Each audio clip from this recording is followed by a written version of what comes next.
खुलुमबाय रायजोफोर जों मोजाङै दङ जों मोजाङै जेलनिफ्राय फैबाय जोङो 7 तारिख जानुवारिनि फुंनि 2:30निफ्राय जेलाव दंहैयोमोन जोङो दा दिनै गबाय जोङो 91 दिन फुरा 3 मास जेल जादों जोङो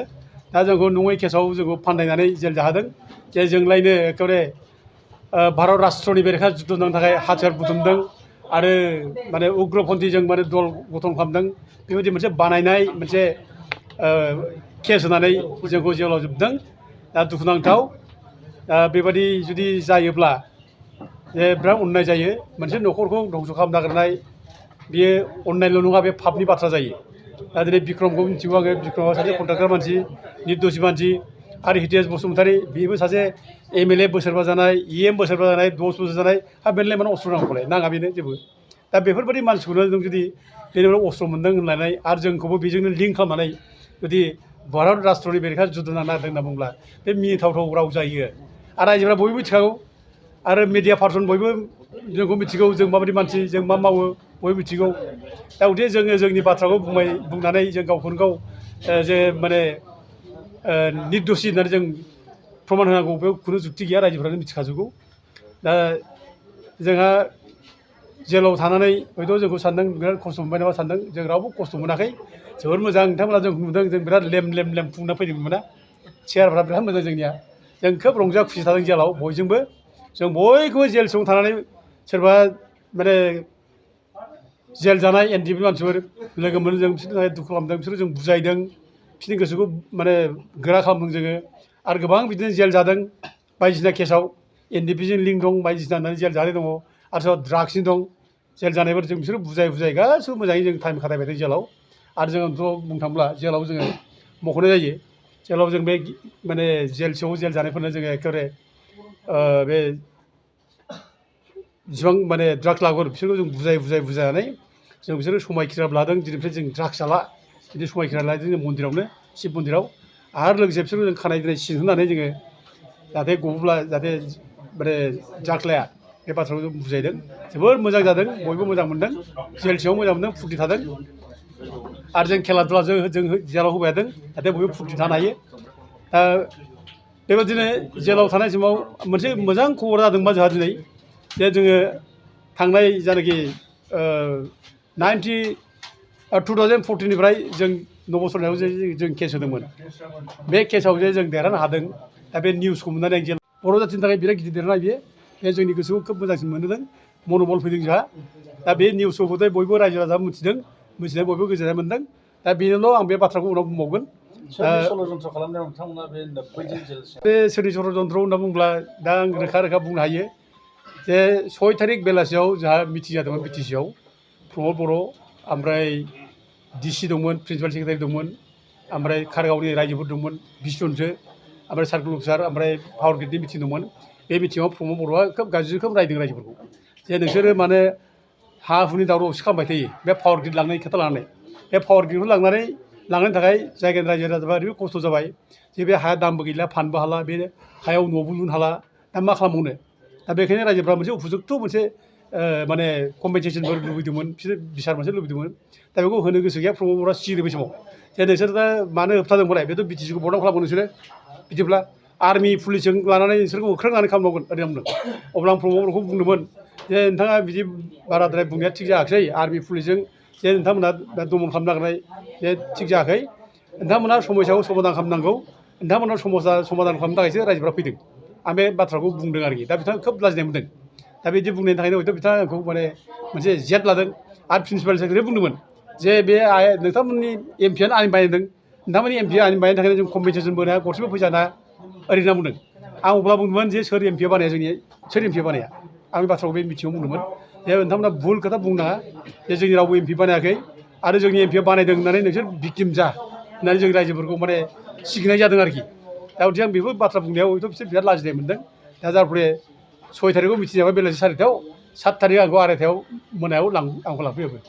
दा बे हिसाबै बिनि जरित दं बेखौ आं सानो ओमफ्राय लोगोसे बिनि बादैबो जोंना दुलाराय बर' फरायसा आफादा आंनि एगेन्सै ओमफ्राय जनाल बसुमतारी एगेन्सै चिराङाव धालिगाव केस होदों धालिगाव ओमफ्राय बेखौ केस होग्रा दिलिप बसुमतारी होननाय बे माबानि मा होनो बिजनि थिंजायनि बे होदों एबसुनि सेंग्रा ओमफ्राय लोगोसे क'क्राझारावबो जोंखौ केस होदों क'क्राझार एबसुनि जेनेरेल सेक्रेटारि होदों ओमफ्राय बिनि डेपुटि माने स्पिकार बेबो जोंखौ केस होदों दा गथिखे बेनिफ्राय जों रोखा मोननो हायो जे दिनै दिफेन बर'मोनहा जोंखौ बोरैबा दमन खालामनो हायो जोंखौ बोरैबा सास्ति होनो हायो बे बाथ्राखौ सिन्था खालामनो हादों आरो बे सिन्था खालामनायजों कनस्पिरेसि खालामनानै दिनै जोंखौ जेलाव जोबनानै दोनदों आं सानो आरो जों जेलाव जोबनानै दोननाया बिसोरनि थाखाय देरहानाय नङा बे बिसोरनि थाखाय जेननाय बियो गिदिर जेननाय बियो जों देरहानाय जों सैथोनि खामानि मावगासिनो दं रायजोफ्रा जोंखौ मिथिगौ जों रायजो राजासो खामानि मावगासिनो दं दा जोंबादि मानसिखौ जे दिनै जेलाव जोबनानै दोनबाय बेनिफ्राय दुखुनांथावसिन मा जानो हागौ जे जोंथ' रायजोथ' गाज्रि मावाखै जों रायजोनि मावग्रा खामानि बियो जे जों देरहाबायबो दा नब'सरनिया रायजोफोर नब'सरनिया एमपि दानजासिगोन बिहा बिनि सार्टिफिकेटआ इनभेलिड जाबाय अलरेडि बियो थाबैनो बिनि एमपिआ दानजासिगोन आरो बे एमपि दानजाब्ला बिनि इसिबां बेथन जानाय बे इसिबां माने बेनिफिट लादोंमोन भारत सरकारनिफ्राय बे गासिबो रिटार्न बे होफिनजोबनांगोन बे बावैसो उनाव बे जासिगोन बे आरो आं दा जेलाव जेलनिफ्राय फ्रि जानाय लोगो लोगो आं दा बे खामानिखौ मावजोबसिगोन ओमफ्राय लोगोसे जायफ्रानाखि ट्राइबेल नङि मानसिफ्रा ट्राइबेल सार्टिफिकेट लानानै ट्राइबेलफोरनि माने साख्रियाव सेना लादोंमोन दा दिनै बेखौबो जों दिनै माने न्याय मोनबाय जों हाइकर्टआ दिनै बिसोरनि सार्टिफिकेटखौ माने गासिबो उइद्र' खालामबाय होननानै बे हाइकर्टआव दिनै माबाया WPDBCआ दिनै लिरना होनांबाय दा बेबो जोंनि थाखाय देरनाय बे जोंनि थाखाय रंजानाय बाथ्रा खुसि मोननाय बाथ्रा आं जेलाव बे खबरखौ मोनदों आं जोबोद मोजां मोनदों आं जोबोद फुर्ति थादों जेलाव बेफोर खबरखौ मोननानै आरो दा मोननै जिनिसखौ आं बुंनो हायो रायजो राजानि सिगाङाव बर'नि देरसिन समस्यानो मोननै बे जाहैबाय मोनसेया हा हुनि समस्या लेन्ड प्रब्लेम आरो मोनसेया जाहैबाय रिजार्भेसन प्रब्लेम दा दिनै जोङो नुदों जोङो लेन्ड प्रब्लेमखौबो जोङो बड'लेण्ड जनजाति सुरक्षा मन्चआ ओमफ्राय रायजो राजा आफादनि सहाय मोननानै जों ट्राइबेल बेल्टनि हानिफ्राय इलिगेल थानायफोरखौ होखारनांगौ होननानै जोङो अर्डार दिहुननो हादों प्राइम मिनिस्टारबो जों अर्डार मोनदों हाइकर्टआबो जोंनो अर्डार होदों बे मोनसे ओमफ्राय जों रिजार्भेसन पलिसियाव दिनै ट्राइबेलनि एमपि सिटखौनो जों फाननानै जाबायमोन जोंहा दुखुनांथावै नब'सरनि बादिया दिनै ट्राइबेल नङाग्रा ट्राइबेल रिजार्भ सिटनिफ्राय एमपि देरहानानै जोंनि बेरेखा बुंनो माने माबा मोन्दोंमोन बे सुजुग मोन्दोंमोन खाबु मोन्दोंमोन दा दिनै बे जोब्बाय गैलिया दा जों बेयाव देरहाबाय दा फैगौ दिनफ्राव जायनाखि MLA दारायगोन बे 5 नं क'क्राझार लकसभा समस्तियाव बेयाव खुनु नान ट्राइबेल मानसिया ट्राइबेल नङि मानसिया ट्राइबेल सार्टिफिकेट लानानै दिनै दाराय मोनलिया बे स्पष्ट जाबाय रोखा जाबाय दा नब'सरनियाबो फैगौ इलेक्सनाव बे दारायनो मोनलिया बे रोखासै बियो जेलसो जागोन बियो बेसेबां बेथन जादों बेसो होफिननांगोन बियो बेसो बिनि थाखाय आरोखि बे पानिशमेन्ट मोनगोन बियो दा गथिखे खोब मोजां जोंनि थाखाय माने खुसिनि बाथ्रा दा रायजो राजाफोरखौ आं बयबो बुङो गोसो गोरा जा रायजोफोर जेननो नाङा जों जेनाखै जों देरहागासिनो दं आरो देरहागोन सैथोजों खामानि मावनांगौल'